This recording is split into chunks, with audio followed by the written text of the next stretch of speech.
Is this the best commuter bike in Bangladesh? We're about to find out in this video.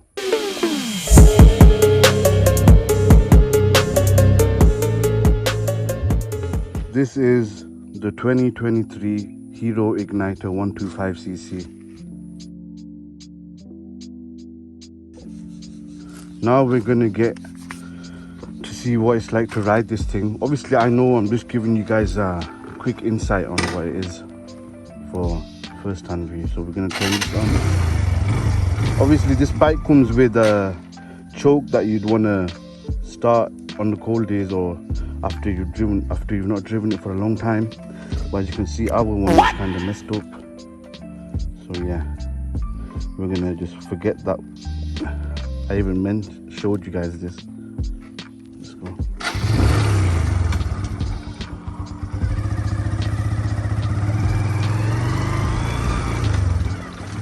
Right off the bat, this bike is a lot more comfortable than our Taro GP1. One, because it's got the dual shock absorbers at the back and they're adjustable. And you see, for a commuter bike, it's very important to have them upward forks. One, because it's not really for the sport side of things, it's mainly for the comfort. Because this bike is made for long trips and daily errands. This is an Indian bike for those of you who do not know. As you can see, it's got the Hero logo there. And this is quite a controversial bike in Bangladesh as it is slowly getting more common. When we bought this a year ago, we got this straight out of the showroom.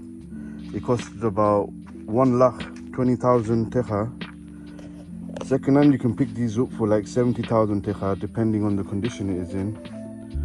Now I'm going to give a quick rundown on the stats and what it's like to live with this thing on a day-to-day basis. First of all, this bike is an air-cooled 4-stroke 125cc OHC engine. It's pushing 11 bhp at 8,000 rpm with an impressive 11 newton meters of torque at 5,000 rpm. At the front we have 240mm brake discs, and at the rear we have 130mm for the drum brakes. It's got a 4-speed gearbox with a multi-wet plate clutch.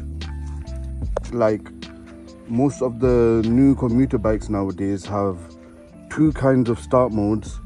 One, we have a electric start here, and we have the OG kickstart here.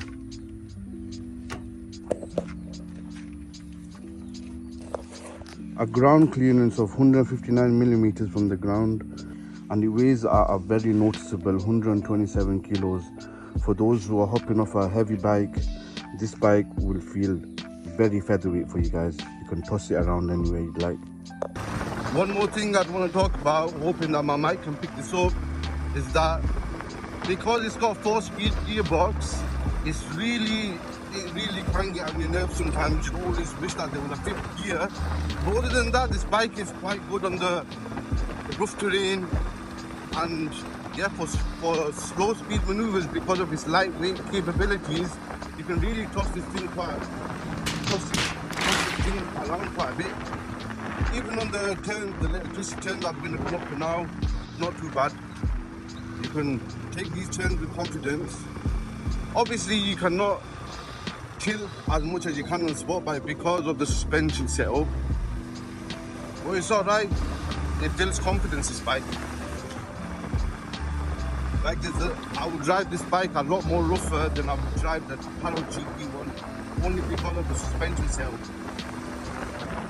Now moving on to the suspension side of things, we've got telescopic shock absorbers at the front, they're the upward forks, and we've got the dual 5-step adjustable shock absorbers at the rear. This will increase the comfort on the ride, and obviously on the bumps you won't really feel it as much as you would on the sport bikes.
Moving on to a few things I really like about this bike.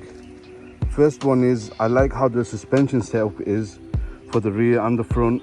Even though it's not got the upside down forks, it really makes up for it with the comfort of the bike. Even with the back with the dual suspension, it really cancels out a lot of the rough terrain with the dual shock absorbers at the back.